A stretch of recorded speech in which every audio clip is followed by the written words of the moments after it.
Shalom Sabat mga kapatid ko sa kapulungan ito. At maligayang piyesta ng trumpeta sa ating lahat. Pati mo yung katabi ko. Shalom Sabat at maligayang piyesta ng trumpeta. Amen. Pwede bang tayo muling makarinig ng supar at tayo magkaingay sa kanyang presensya kasi si Kron Teroa, pag-alaala ng Teroa, ang Teroa yung tunog ng supar at pagkakaingay ng pagpupuri at pagsamba sa ating malilika. Pwede bang gawin natin yun? Sige mga kapatid, tayo habang si Kuya Sam ay nagpapatugtog ng tunog ng supar, tayo namin tumayo at tayo magkaroon sa rin nating supar. Sabi, shout of joy, shout of acclamation, shout of victory, shout of gladness sapagkat tayo nasa kampo na sa kanyang pagbabalik ay tatanggapin at hindi niya itatakwil. Okay ba mga kapatid? Amen. Okay, bakit yung ating taga-piano? Nasa yung taga-piano natin? At isa, halika, hindi ka diyan, dito ka. So lahat sa system. Ating sama-samang patulogin ng tayo magpakasaya, ipakita natin tayo ay nagdiriwang ng pista ng trompeta. O, nasa na? Where are you? Hello? Hello. Okay. O, yung ating gitarista, tawa natin. Ay, mali. Ate Tess, take over. Parito.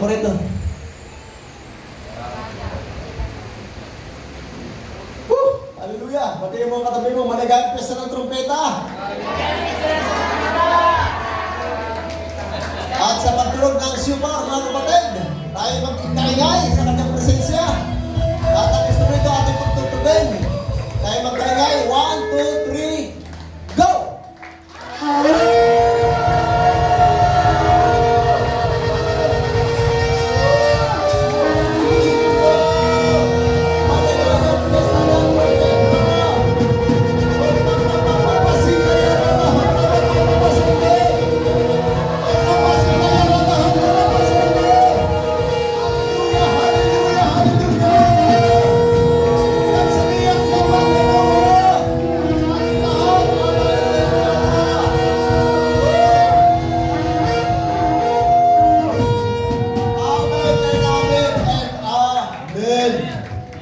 Salamat mga kapatid.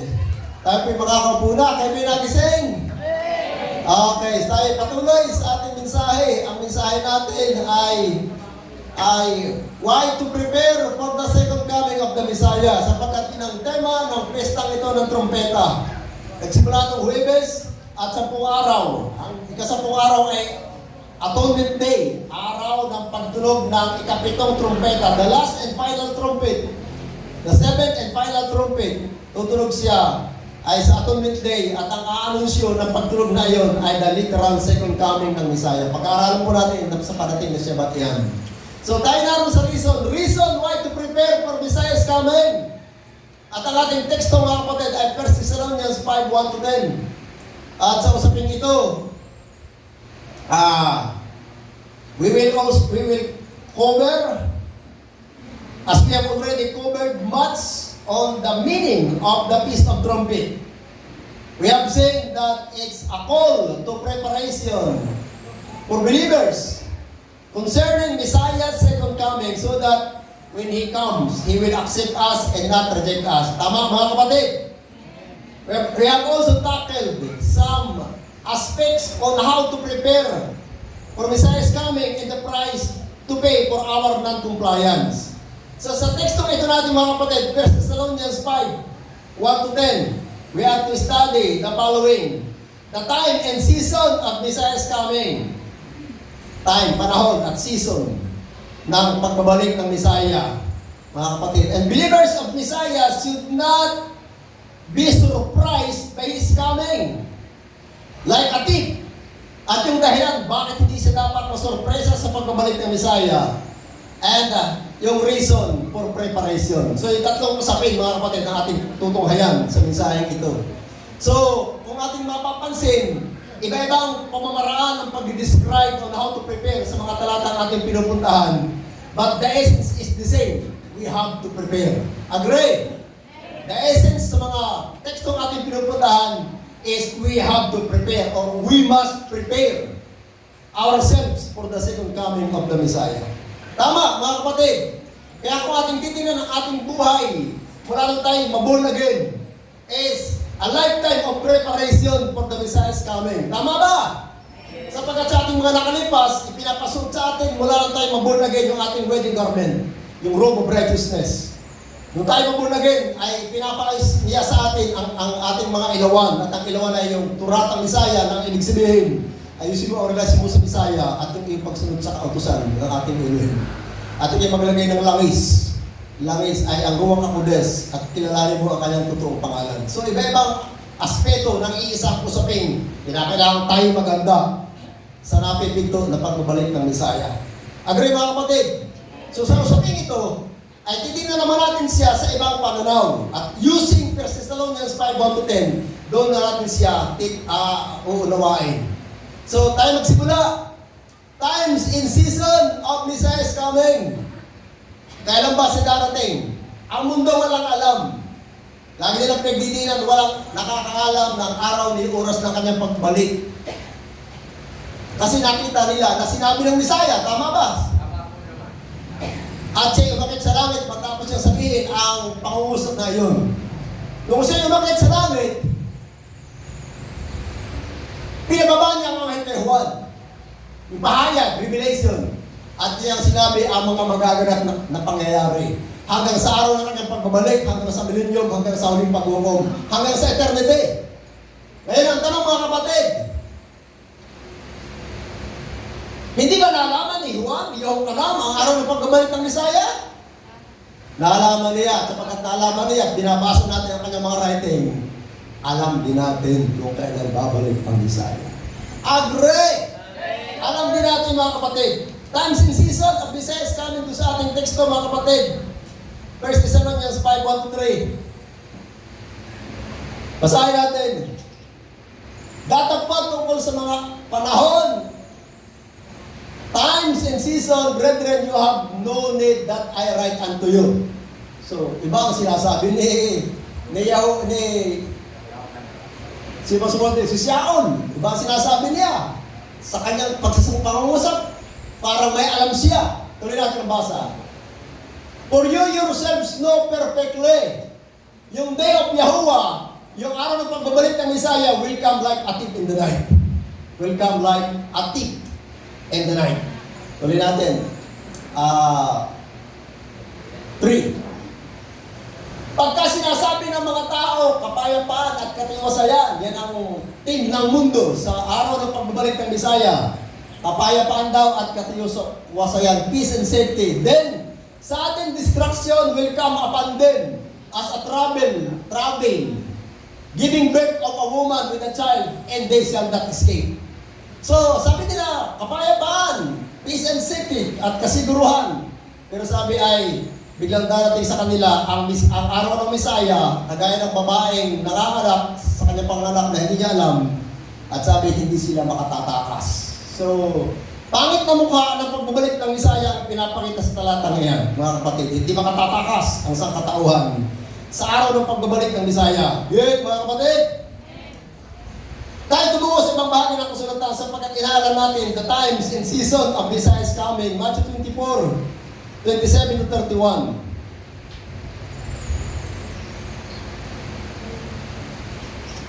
Sabi ganito, yung pagbabalik ng Misaya, kung paano ang liwanag na nagmumula sa silangan ay lumulubog doon sa kanluran, ganoon din ang pagbabalik ng anak ng tao. Ibig sabihin, yung second coming ng Misaya ay visible event. Tama? Ano yung liwanag na nagmumula sa silangan at nagtatapos sa kanluran? Ano yan? Araw. So, malalaman parang araw na nakikita ng tao ang pagliliwanag ng araw, ang pagbabalik ng Misaya, hindi lihim ng pagbalik. Kaya walang rapture na magaganap. Hayag ang pagbabalik ng Misaya. Walang rapture. Walang snatching away. Kasi nungaling po yung rapture theory. Hindi yung doctrine theory. Ng magagaling na taong pinromote at pinaniwalaan ng Christendom at hindi na nag-aaral ng Christendom at yun ang kanilang pinopromote yung rapture doctrine. Wala pong rapture doctrine. Ang pagbabalik ng Misaya visible. Tuloy tayo ng basa. Sabi ganito, sapagkat kapatid, kung saan naroon ng mga bangkay, nagkakatipon doon ang mga uwak, ang mga ibon. Datapwat, karak-karakang pagkatapos ng kapaghatian ng mga araw na iyon. So, alam natin yung kapaghatian ay 7 taong kapaghatian parating sa mundo. Tama po ba? May 7 taong kapaghatian parating sa mundo bago dumating ang Messiah. Sa dulo ng 7 taong kapaghatian is the literal coming of the Messiah para establish ang kanyang paghahari dito sa lupa. Sabi nga nito, karak-karaka, pagkatapos ng kapaghatian sa mga araw na iyon, magdidilim ang araw, ang buwan, hindi magbibigay ng kanyang liwanag, malalagad ang mga bituin sa langit. At magkisipangatal ang kapangyarihan sa mga langit. Bakit? Bulabog ang kanyang creation. Pagkat sabi ay, lilitaw ang tanda ng anak ng tao mula sa langit. Tumagkagay, magsisitagaw ang lahat ng akan sa lupa. Bakit? Makikita nila ang anak ng tao na bumababang nasa alapaat ng langit na may kapangyarihan at takila kalawalatian. Bumababa, literal kami ng Messiah, kitang-kita. Ang kanyang araw, ang panahon ng kanyang pagbabalik. Get mga kapatid? Tama ba? 31. Ano mangyayari? At sasabihin niya sa mga anghel, susubuhin niya kanyang mga anghel na may tunog ng trumpeta, the last trumpet, atong bintay iyan, ng araw ng kanyang pagbabalik. At kanyang titipunin ang kanyang mga hinirang sa 4 na sulok ng mundo from one end of heaven to the other. Titipunin tayo. Sa lahat ng sulok ng mundo, hahanapin niya ang mga elect, ang mga hinirang. Kaya at panawagan natin, maging tapat tayo sa Kanya habang tayo ay nabubuhay. Agree? Para magkasawa, kaya nga idalintulad ang relasyon natin sa Elohim, sa Messiah, sa mag-asawa. Hinahanapan niya ang mag-asawa ng katapatan. Tama ba mga kapatid?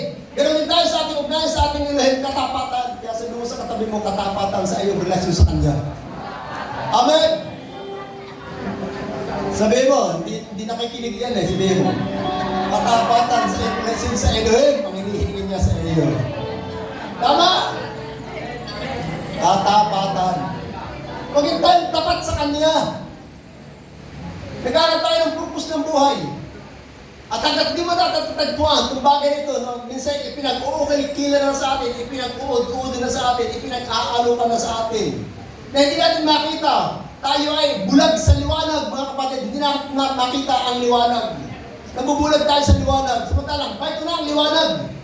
Pero ang liwanag, nabubulag tayo. At dahil tayo nabubulag, hindi natin mapasin yung liwanag, ayaw natin tanggapin yung liwanag. Ito na ang liwanag. Ang kwenta ng buhay, ang totoong kwenta ng buhay, at ang buhay magkakalaban ng eternal value, mga kapatid. Kapag ka nakita mo itong liwanag na ito at ikaw ay nagsibisyon sa liwanag na ito, anong liwanag na ito? Yung totoong pakikipagrelasyon sa ating malilika at sa kanyang Messiah na si Yahushua. Agree mga kapatid? Ito ang liwanag. Dahil sa paraan ito mga kapatid, magkakaroon ng eternal value, eternal purpose, at eternal significance ang ating mga buhay. Yung ating mga physical pursuit sa buhay na ito, pandito lang yan. Dala mo yan hanggang sa malagutan ka ng hininga. Hanggang doon lang sila mga kapatid. Wala silang eternal value. Tama ba? Pero ito ating pinagpapagutan ito mga kapatid, hindi kayang nakawin ng ating pagkamatay na una ang eternal value ng ating pagpapagod na ito sapagkat ang kamatay walang kinalaman sa ating pagpapagod na ito sapagkat ang epekto at ang value ng pagpapagod natin ito ay eternal and forever. Kung sino rito ang gusto magkaroon ng eternal value ang kanyang buhay? Ano natin gagawin? Ano natin gagawin? Itudo mo na. Itudo mo na ang buhay mo kay Yoshua. Sabi mo, itudo mo na ang buhay mo sa Kanya. Nasa Kanya. Wala sa mundo. Wala sa girlfriend. Wala sa boyfriend. Wala sa asawa. Wala sa pera. Wala sa bagay. Ang true sense of satisfaction and contentment and joy and fulfillment in this life, nasa Kanya lamang mga kapatid. Nasa Kanya. Hallelujah! Hindi ko sinasabing, huwag mo nang pasinin mga. Kailangan natin yan habang tayo nabubuhay. Ang punto ko dito mga kapatid, He must be number 1. Before everything else mga kapatid, He must be number 1. At saka mo isunod ang lahat ng bagay. Sabi, seek ye first His kingdom and His righteousness. At ano sabi, all these things will be added unto you. Yung mga bagay natin pinupurso. Kaya dapat ay siya una. Siya ay priority number 1. Agree mga kapatid? Hallelujah! Baka tayo din nila doon. Hindi natin misahe. Ang ating mensahe, when will the Messiah return? So tayo tumungo sa ibang bahagi sa patuloy tayo 37 hanggang 44 na Matthew 24.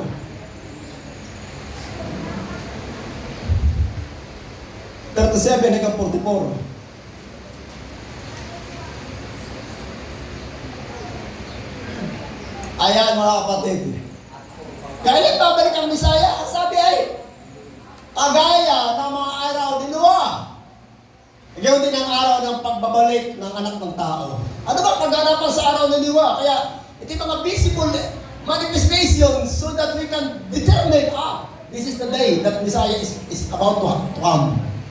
Ano yung sabi dito? Sapagkat sa mga araw na yun, bago magkagunaw, ang mga tayo, normal as usual.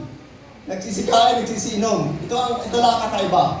Nag-aasawa at pinapag-aasawa. Yan po ay figurative statement at tinutukoy na yung paglaganap ng LGBTQ movement.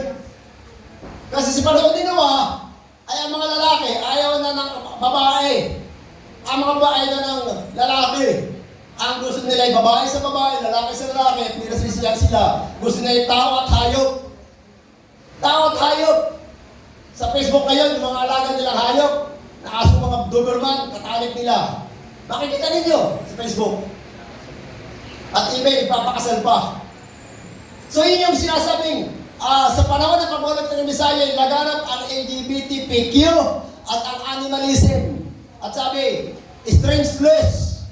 Bababa ang mga anghel, mag-incarnate at muli sila mag-aasawa. Strange flesh. Laman ng ibang lahi. Nag-aasawa sila. So yun ang laganap. Kaya, ito ang kaganapan sa pagbulag ng Messiah. At ano pa, hanggang sa araw na si Noah pumasok sa daong. At ano nangyari? Na hindi nila nalalaman hanggang sa dumating ang paggunaw. At ano? Sa Iglisay, social, and knew not until the flood came. At ano? Took them all away. Yung sinasabi natin, God of love and mercy. Sinasabi ng Kristendom na si Jesus Christ sa araw ng kanyang pagbabalik. Kagaya ng pagdating ni Noah. Kung paano pinugnaw ng Elohim ang sangkatawan sa panahon ni Noah sa kanyang pagbabalik ng Messiah, pupugnawin din niya ang sangkatawan sa araw ng pagbabalik ng Messiah. Yan yung God of love and mercy. May justice po din yan, mga kapatid. Tama, mga kapatid? Tama ba? Tuloy tayo. At ito, maganda mga kapatid. Anong gusto mo? Kukunin o maiiwan? Kung magkagayoy, may dalawang lalaki. Nasa bukid. Ang isa ay kukunin, isa may iwan. Tanong kita, ano gusto mo? Kukunin o may iwan? Tanong mo katabi mo, ano gusto mo? Kukunin ka ng Messiah o may iwan? Kukunin. O, sabi ng mga pastor, mga tayo kukunin kasi ang kanilang idea, pupunta sa langit. Titira daw ng 7 taon, samantalang ang mundo yung durusa. Ano ba ang totoo? Anong maganda? Kukunin o may iwan? Yung mga kapatid. Tuloy, basa. Dalawang babae ang gumigiling sa gilingan kasi kukunin siya may iwan. Tuloy. Anong gusto niyo? Kukunin na may iwan. Balikan natin yung ating teksto doon sa yung kukunin ay kukunin ng baha para patayin. Kukunin. Sabi na, sasabihin namin sa kanyang pagbabalik sa mga anghel, yung masasama, kunin. Ano gusto ko? Kunin. At ano gagawin sa masasama? At ihulog sa naglalagablab na horno. Yung kukunin ay ihulog sa naglalagablab na horno. Yun ang impyerno. At yung matutuwid, papasukin sa aking kaharian. Bababa ang Messiah para mag-ari sa lupa. Kaya mga kapatid, ano gusto mo? Kukunin may iwan. Pag kinuha ka ng mga anghel, ihulog ka sa naglalagablab na horno para patayin. Pag ikaw hindi niya kinuha, papapasukin ka sa kanyang kaharian, mga kapatid. Hallelujah! Kaya alam natin, may idea tayo, marami tayong clue as to the time and the season of the second coming of the Messiah. Ngayon, mga kapatid. So, Messiah's coming is after the 7 years tribulation period. Tama ba? Ang pagbabalik ng Messiah, pagkalipas ng 7 taong kapigatian sa lupa. Sapagkat bababa ang Messiah para yung anti-Messiah kanyang patayin. At ang pukbo nito at para kanyang maitatag ang kanyang kaharian. Ngayon, ano sinasabi sa ating mga mananampalataya? Believers of Messiah should not be surprised by His coming. Tama! Ang mananampalataya ng Messiah hindi dapat masurpresa sa araw ng kanyang muling pagbabalik. Agree? Bakit? Balikan natin yung ating teksto, 1 Thessalonians 5:1, 5:3-8. Anong dahilan? Bakit hindi tayo dapat masurpresa? Kapag sinasabi nila kapayapaan, katiwasayan, then biglang pagkawasak ang darating sa kanila, kagaya ng babaeng manganganak at hindi sila makatatakas, hindi sila makaka-escape. Talagang malupit ang pagbabalik ng Messiah. Pero sabi dito sa ating mga mananampalataya, but you brethren are not in darkness that day should surprise you like a thief.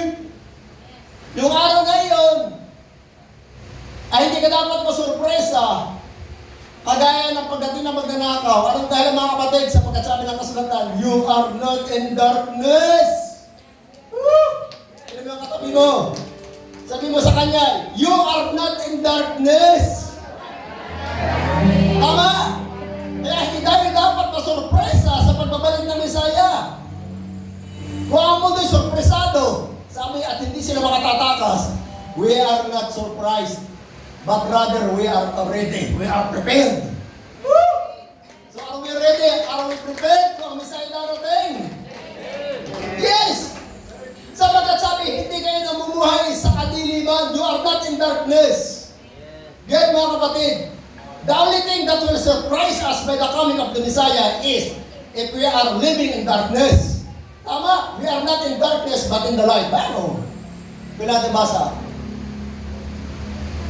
You are the children of light, the children of the day. We are not of the night nor of darkness. Yan ang dahilan mga kapatid, kaya tayo hindi surpresado. Tayo namumuhay sa liwanag at hindi po sa dilim. Kaya ito yung ating dapat gawin, tayo mamuhay sa liwanag at hindi sa dilim. Ano bang ibig mo sabihin, pastor, ng pamumuhay sa liwanag at hindi sa dilim? Ano ang kinakatawa ng dilim? At ano ang sinisimbolo ng liwanag? At yung ikinisimbolo ng dilim, liwanag, ay dapat nating intindihin. At yung sinisimbolo ng dilim, ating lalayuan. At yung sinisimbolo ng liwanag, yun ang ating yayakapin sa ating buhay. Tama ba mga kapatid? Agree? 1 John 2, 28-29.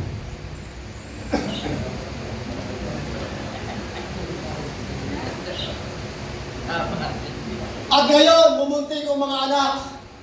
Ano sabi dito? Manatili kayo sa Kanya. Kaya sabi ko, manatili tayo sa Messiah. Yung ating faith relationship sa Kanya yung nagpapatuloy, nananatili. Kahit na mahirap, kahit na bako-bako ang buhay na ito, tayo nagpapatuloy, tayo nananatili. Hanggang sa dulo ng ating mga buhay. Yan ang sinasabi, para ano? Little children, abide in Him.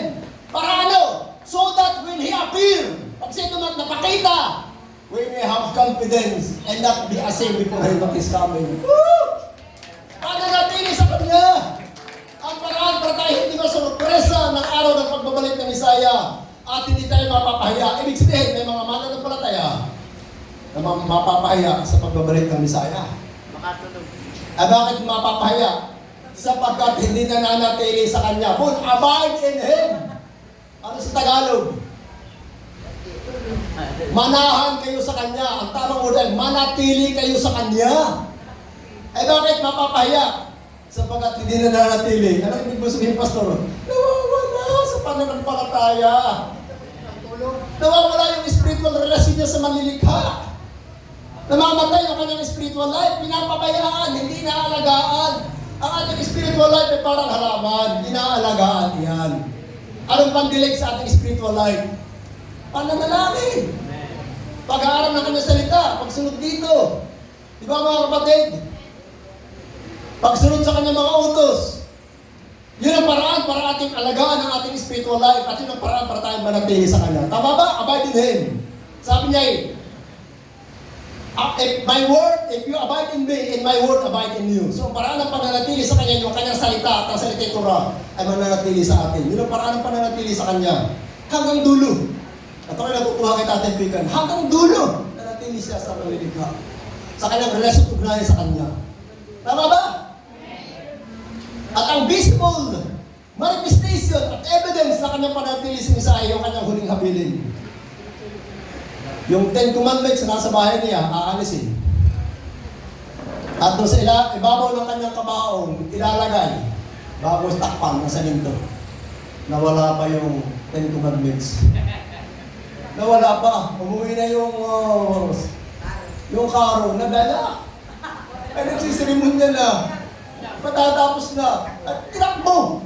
Pinutaan yung karo ko sa nakaparada. Oo, kinuha. Abot na abot. Abot na abot. Magsasarnay. Bayan na yung kanyang huling habilin. That's the tangible evidence na kanyang katapatan sa ating Elohim. Kaya sa araw ng pagbabalik ng Messiah, mga kapatid, isa siya. Sigurado ang libing ay mabubungkal. Diba? Mabubungkal ang libingan. Ano ba kung play ni Tatay Pican? Felix, Calzado, Villanueva. Oo. Baka sabihin ng ni Joshua Brother Pican, labas ka diyan. Diba? Labas. Sabi sa isang mata, pag tulog-tulog ng trumpeta, ang mga patay na mananampalataya mabubuhay. Isang mata, yung problem sa ating maniliga, ang pagkabuhay ng mga mananampalataya sa araw ng pagbabalik ng Messiah.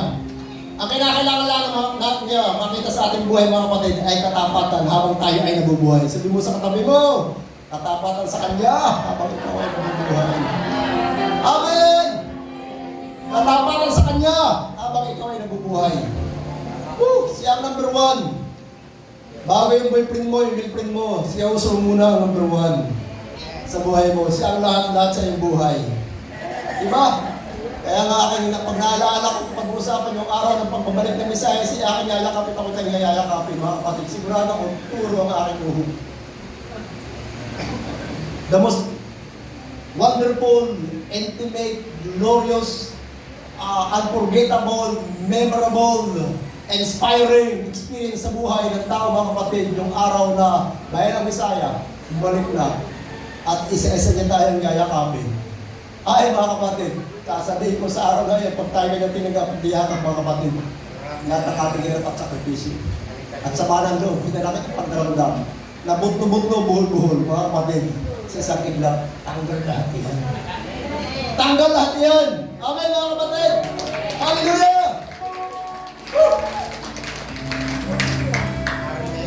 Abay din, manatili tayo sa Kanya para sa Kanyang pagbabalik. Hindi tayo mapapahiya. But we have confidence na harapin siya. Look at Him, eye to eye. Hindi tayo nakatungo. Bakit? Sapagkat nung tayo nabubuhay, nanatili tayo sa Kanya. Amen! Nanatili tayo sa Kanya. Hallelujah! Nanatili tayo sa Kanya. Reasons why believers of the Messiah should not are not fearful at His coming. Why, mga kapatid? Sapagkat nanatili sila. Nakita natin nanatili sila. Sila namumuhay sa liwanag at hindi sa dilim. Another scripture, 1 Thessalonians 2:19.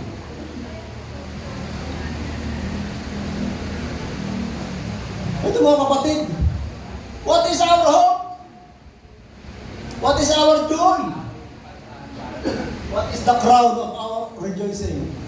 Sabi, are not even you, yung mga kapatid na sabi ni Shaul, and the presence of our Master Yahushua Messiah is coming.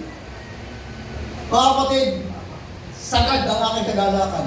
Kagaya ni Shaul, sagad. Sa araw ng Messiah, tayo sama-samang tinatanggap. Sagad ang aking kagalakan. Nakita ko, hindi na sayang ang buhay ko. Aking giniba ang aking physical pursuit sa buhay na ito. At ipinakos ko ang aking sarili sa gawain ng Elohim. Sa araw na yan, mga kapatid, masasabi ko, sagad ang aking kagalakan. My hope, my joy, my crown of rejoicing. Are you? Sabi ni siya, are you? Kailan? In the presence of our Master Yahushua, Messiah, at His coming. Tayo, mga kapatid, lahat ng ating sakripisyo, mga kapatid. Talagang ating maranasan ang absolute fulfillment ng ating mga sacrifices sa buhay nito pag tayo nagpakita sa harapan ng Bisaya na tinatanggap at hindi tinatakwil. Agree! Hallelujah! Reasons why believers are not ashamed at His coming, are not fearful at His coming, because they live not in darkness but in the light. At nakita natin yung mga talata. So being in the light, they are not sleeping but are watching and sober. Tingnan natin yung talata doon sa ating teksto. 1 Thessalonians 5:1. Ang simula ulit, basahin natin. Tuloy, napasa mo na. You are the children of light and children of the day. We are not of night nor of darkness. Kaya nga sabi ni bakit tayo hindi dapat matakot sa araw ng pagbalik ng Mesaya? Sapagkat sinusunod natin ang kanyang instruction. Ano ang kanyang instruction? Therefore, let us not sleep as do others. May mga natutulog na eh. Hindi mo katabi pa, natutulog ba yan? Hindi literal ha? Yung kanyang spiritual life, natutulog na ba? Sabi, therefore, let us not sleep as do others. Kundi ano? But let us watch and be sober. Watch and be sober. Yan ang dahilan, kaya tayo hindi mahihiya, natatakot sa araw ng pagbabalik ng Mesaya. Sapagkat we do not live in darkness, but in the light. And being in the light, we are not sleeping, but are watching and being sober. Amen mga kapatid. Sleeping is a metaphor for living in sins. Agree kayo? Pag sinabing nasa dilim, o nasa kadiliman, ibig sabihin ay namumuhay sa kasalanan. So tayo hindi na namumuhay sa kasalanan, tayo nagkakasala. Pero hindi na kasalanan ang controlling at dominating factor ng ating buhay. Tama ba? Nagkakasala pa rin tayo. Pero we are no longer controlled, ruled, and enslaved by sin. Every day, kung tayo nagkakasala, we struggle, we battle, we fight against sin, but we are not enslaved to sin. Agree, mga kapatid? Araw-araw tayo nakikibaka, pero hindi tayo alipin ng kasalanan, tayo nakikipagdigmaan. Siyempre, sa isang sundalo, may sinatatalo. Natatalo. Pero hindi siya nanatiling talo. Siya bumabangon, nagpapatuloy sa takbo yung pinapatakbo sa atin ng malilikha sa buhay nito. Agree? Tama ba mga kapatid?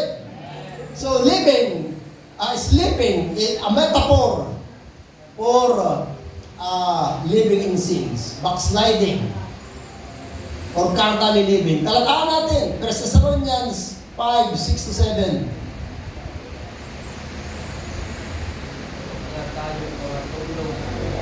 Paano? 6-7.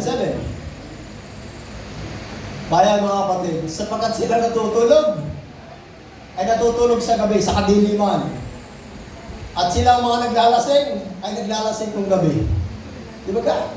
So, yung pagtulog ay nakaugnay doon sa pamumuhay sa kasalanan. Tama ba mga kapatid? Isaiah 56, 10-12.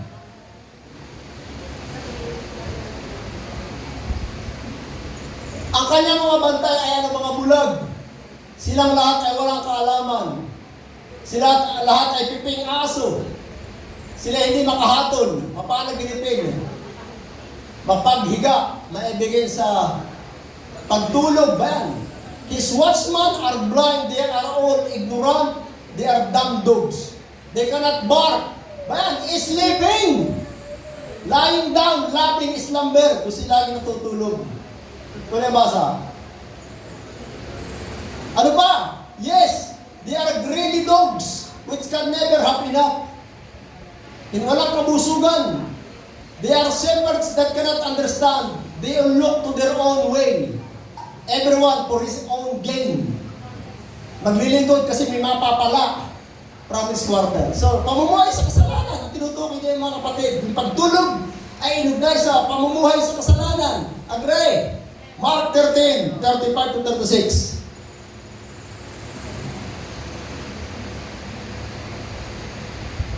Bayan mga kapatid, watch therefore, for you do not know when the master of the house come. At even, may pahiwatig, kaya sa darating, at even, sa paglubog ng araw, at midnight, or at the dawn, cock crowing, or in the morning. At palagay nyo, kailan siya babalik? Sa aking tingin mga kapatid, darating siya madaling araw. Madaling araw. Ay tulog. Tuloy ang basa. Lest, baka bigla siyang dumating at kayo marap ng tulog. Tulog. Ibig sabihin, baka si bigla dumating at madatang kayong namumuhay sa kasalanan. Kaya tayo pinag-iingat. Ingatan natin ang ating spiritual life. Baka sa abutan tayo ng pagbabalik ng Messiah, tayo matagpo ang tulog na ibig sabihin tayo namumuhay sa kasalanan. Huwag mga kapatid. Watching and be sober. Yung watching mga kapatid ay Gregorio O. Gregorio O. Ibig sabihin ng watching, nagbagbantay kayo at maging sober. Ang ibig sabihin ng watching o Gregorio O ay giving strict attention to your own spiritual and moral life. Maging strict tayo sa ating spiritual and moral life. Kung sa iba, wala kang control. Yung sarili mo, may control ka diyan. Tama? Sabi mo, sa iba wala kang control, sa sarili mo may control ka. Kaya sabi, watch yourself. Ibig sabihin ng watch yourself, giving strict attention to your own spiritual and moral life. So we must watch and take care of our own spiritual and moral life. Tama mga kapatid? Tama ba?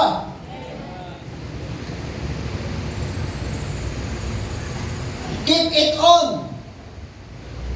Keep it on. Right course. Magpatuloy tayo sa tamang landas ng buhay. 1 Thessalonians 4:1-7. Tingnan natin mga kapatid. Bayan mga kapatid, sa katapos-tapusan mga kapatid, kami namamalik sa inyo at inaaral sa Panginoong Yahushua na ayos tinanggap ninyo sa amin na kung paano kayo dapat magsilakan at magbigay lugod sa Elohim. Naganaan niyo paglakad upang kayo magsipanatag ng higit at higit. That as you have received of us, how you ought to walk and to please Yahuwah, so you should abound more and more. Magpatuloy kayo doon. Tayo din pinagpapatuloy sa buhay pananampalatayang ito sa paglanandas sa makipagtandaan ito. Next slide. Sapagkat alam ninyo ang commandment na ibinigay namin sa inyo sa pamamagitan ng ating master na si Yahushua. Anong commandment? Sapagkat yung commandment, yung utos, ang inyong kabanalan. Sapagkat ito ang kalooban ng Elohim sa mga tuwing bagayan yung kabanalan na kayo magsiinag sa lahat ng sexual sin, pakikiapid. Tuloy. Nang bawat isa ay matutong magpigil sa kanyang sariling katawan sa pagpapakabanal at kapurihan. Hindi basta nakaramdam. Dumaan si Kay. Kinayo si Kay? Si Kay. Dumadaan yun. Dahil mga bata, anak ko, dumadaan yun, mga kapatid si Kay. Pag yung dumaan, papaano na? Ang sabi ko, pag dumaan si Kay, sabi ganito, yung previous verse, Evelyn, na bawat isa inyo yung mga alam kung paano magpigil ng kanyang sariling katawan para makapanatili siya sa kabanalan at sa karangalan. Kung natin gayahin yung mga taong walang moral restraint. Walang moral restraint. Pambihirap, pinagpipistahan ng barangay, ng baryo. Nung nasa kolehiyo, mga kapatid, parang mga kabarkada, may mga babae doong madaling kuhain. Kapag may babae ng bayan, mapagbigay. Mapagbigay. Hindi dapat mga kapatid, kinakailangan tayo magkaroon ng moral restraint. Pag hindi pa panahon, pag no, ay no. Hindi pag pinapag-usapan, buka. Ang dapat bumuka. No, mga kapatid. That every one of you should know how to possess his vessel and sanctification and honor. Bakit? Tuloy. Hindi sabihin ng kahalayan na ginagawa ng mga hintil na hindi kilala ang Elohim. Na sino man sa inyo, huwag napastangarin at dayain ang kanyang kapatid sa bagay na ito. Sapagkat si Yahuwah ay mapagigante sa lahat ng mga bagay na ito, nagaya naman ang aming itilasas ng una sa inyo at pinatututuhanan. Galit ang Elohim sa mga sexual sin. Galit siya. Sapagkat tayo tinawag ng Elohim, hindi sa karumihan, kundi tayo tinawag sa kabanalan. So, huwag natin pagsamantalahan ang kahinaan ng ating mga kapatid. Ano mo ang masabi nasa abroad ng ating kapatiran? Tutukso mo naman. Eh, paano nga pag dumaan si Kay? Adi bibigay. Sapagkat tinutukso mo tayo, mga kapatid, tayo magprotekta ng Panginoon ng ating mga kapatid. Protektahan natin ang kahinaan ng ating mga kapatid. Hindi mo natin pagsasamantalahan ang kahinaan ng ating mga kapatid. Kaya nawimitan ang buhay. Nasisira ang gawain, nasasalamula ang gawain. Sapagkat hindi natin alam kung paano tayo pagposition sa gawain ng Elohim. At hindi alam kung paano ito gagalaw. Bilang tayo lingkod ng ating malilikha. Bayan ang mga instruksyon kung paano tayo gagalaw. Amen. Bago tayo mag-ingat ng ating mga sarili. Bilang tayo mga lingkod niya. Tama si Ate Unak. Natututunan siyang manibigan. Sapagkat tama, ako tumatayo. Tapos makikita tumatayo din ako dun sa trono ni Satan. Di ba mga kapatid? Tama, manibigan tayo. Sapagkat hindi tayo tinawag sa karumihan, kundi tayo tinawag sa kabanalan. Agree, mga kapatid? Sino nating trabaho? Be sober naman ang sober. Sabi, watch and be sober. Naipo. To become collected in the spirit, temperate, circumspect, abstaining from wine and its sinful influence. Kung ka ng alak, huwag ka magpakalasing. Kaunting alak lang. Kasi pag nasubrahan ka, nawawalan ka na ng moral restraint. Diba? Ay, mga kapatid, dinahanap ko rin yung pag-iinom yun. Buti lang, ako yung buragin kahit ako yung nag-iinom. Pero kung ako yung walang hiya, marami mo ba yung magiging sigrasya? Pag lasing na, wala na kontrol. Kaya, di ba, naranasan mo yan? Karanasan mo yan! Karanasan mo yan! Karanasan mo yan! Pag nakainom ng babae, nawawala na. Wala nang moral restraint. Kaya nga sabi, kaunti lang. Hindi kauntinir. Sapagkat pag sumubra, wala ka ng kontrol. Totoo naman eh. Di ba mga kapatid? Totoo. Kaya tayo dapat ay naipo. Sober. Marunong tayo magpili sa sarili. Nag-iingat tayo. So believers are giving strict attention and care to his own spiritual and moral life. And that he is collected in the spirit, not easily influenced in the wrong. Hindi siya madaling ma-influence sa kamalian. Being of the day, sabi mga Michael sa liwanag, they are sober, they have on the breastplate of faith and love, and hope of salvation. Diba sa Thessalonians 8 at saka doon sa Ephesians 6:11, the helmet of salvation, ano sinasabi doon? Breastplate of righteousness, belt of truth, shield of faith. Lahat ang isuot natin yan. At tayo masiyang suot natin iyan. Ang problema yung ating born again life, yung damit na pang born again, ay tayo nag-enjoy life pag tayo nasa simbahan. Mali mga kapatid, dapat natin enjoy na suot-suot iyan araw-araw ng ating buhay. Tama ba? Araw-araw isuot natin yung ating damit pang kasalan. Yung robe of righteousness. Araw-araw ayusin natin yung ating ilawan, yung ating relasyon kay Yahushua at yung ating pagsunod sa kautusan. Yan ang ating priority number 1 na pukas sa buhay na ito. At yan ang parang ng paghanda sa napipinto na pagbabalik ng Misaya. Tama mo mga kapatid? Why? Dapat tayo mamuhay ng tama. Why? Bakit tayo dapat maghanda sa napipinto na pagbabalik ng Misaya? Doon sa ating teksto, 1 Thessalonians 5:9-10. Ito yung dahilan. Kaya yung kanta mamaya, nakinanta nyo, kakantahin natin. Walang maiiwan. Walang maiiwan. Sa pagbalik ng Misaya, lahat tayo tayo. Sabi ko, ito yung dahilan. Sapagkat hindi tayo tinakda ni Yehovah na tumanggap ng kanyang galit, ng kanyang puot sa araw ng pagbabalik ng Misaya. Kundi tayo magtamo ng kaligtasan sa pamamagitan ng ating Panginoon na si Yehovah Misaya. Diba?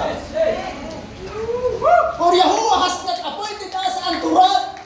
Wrath is coming, but to obtain salvation by our Master Yehovah the Misaya. Yan ang kanyang layunin kaya tayo pinaghahanda sa napipinto na pagbabalik ng Misaya. Sapagkat sabi ganito, sapagkat siya namatay para sa atin. Tama ba? Namatay ba siya para sa atin? Upang kung tayo buhay o patay sa araw ng kanyang pagbabalik, tayo mabuhay na kasama niya o tayo tanggapin niya, kundi itakwil. Kaya mga kapatid, yan ang dahilan. Ayaw niya tayo itatakwil sa kanyang araw ng pagbabalik. Ang gusto tayo tatanggapin lahat. At yan ang goal natin mga kapatid. Kaya ang mensahe natin sa mga pista ng ating malilikha at partikular sa pistang ito ay paghahanda ng ating mga sarili, pag-ayos ng buhay sapagkat ang layo ng malilikha gusto niya sa kanyang pagbabalik ng Misaya ay tanggapin at hindi po itakwil. Agree! Tama mga kapatid! 1 Thessalonians 4:13-17. Ano muna tayo sa 1 John 2:28. Nabasa natin, balikan lang natin. Diba? Nabasa natin yun, ha? And now, little children, abide in Him. Manatili tayo sa Kanya.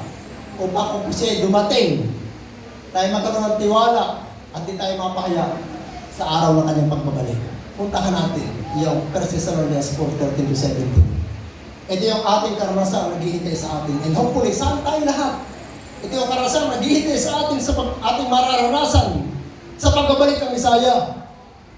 Sabi ganito, 1 Thessalonians 4:13-17. Hindi ko ibig, mga kapatid, na kayo'y mga mangmang tungkol saan? Sa mga nangamatay na mananampalataya, upang huwag kayong malungkot na gaya ng iba na walang pag-asa. Sila walang pag-asa, tayo may pag-asa. Alam natin ang plan ng redemption. Ang pagkamatay, pagtulog lang, sapagkat sa pagbalik ng Misaya, ang mananampalataya kanyang bubuhayin. Sapagkat tayo naniniwala na si Yahushua ay namatay at nabuhay naman muli, hindi naman yung mga namatay na mananampalataya kay Yahushua ay bubuhayin ng Elohim upang makasama niya. Bubuhayin naman, nagbaong sa libingan, bubuhayin upang makasama niya. Sapagkat ito, sinasabi namin sa inyo, mula sa salita ng ating Panginoon na si Yahushua na tayo nabubuhay. Mananampalataya ang dadatang ng Misaya ang buhay sa ano kanyang pagbabalik na natitira hanggang sa pagparito ng Panginoon ay hindi mauna doon sa anumang parang sa mga nangamatay na, mga mananampalataya na natutulog na. Bakit? Sapagkat si Yahushua ay bababa mula sa langit na may isang sigaw na may tinig ng arkanghel at may tunog ng trompeta. The last trumpet will sound at Messiah is coming. The seventh and final trumpet will sound at Messiah is coming. At ano mangyayari? At ang mga namatay na mananampalataya ng Misaya ang unang mabubuhay na mag-uli. Hallelujah! Kung magkakaroon tayo mga nabubuhay na natitira, ay ano, ililipat niya sa immortality at dadalhin kasama niya patungo sa alapaap. Para ano? Para sa labungin! Si Yahushua na dumarating doon sa kalangitan, sa alapaap. At si bababa sa bundok ng Olibo. Pupunta sa Jerusalem para ano yung hari ng lupa at ang ng lupa and then begins the millennium. At sabi gano'n, sabi makapili natin siya, magpakilan niya. So, gusto tayo tatanggapin, hindi tatakwil mga kapatid. That's the reason. Ayun tayo takwil, gusto tayo tanggapin, hindi takwil. So tayo, kung tayo nasa ganitong klase ng pananampalataya, our destiny at the coming of the Messiah is to be accepted by Him and not be rejected by Him. Tayo mabulutin niya ng immortality at bibigyan tayo ng karangalang maghari ng kasama dito sa lupa sa panahon ng millennium. That is our destiny. Our destiny. Magpatuloy na tayo mga kapatid. Agree mga kapatid? Hallelujah! Woo! Hallelujah! Tayo patuloy na lumapit sa ating malilikha. Hallelujah! May tumayo. Tayo tumayo. Yung kanta, walang maiiwan. Maganda kanta na, walang maiiwan.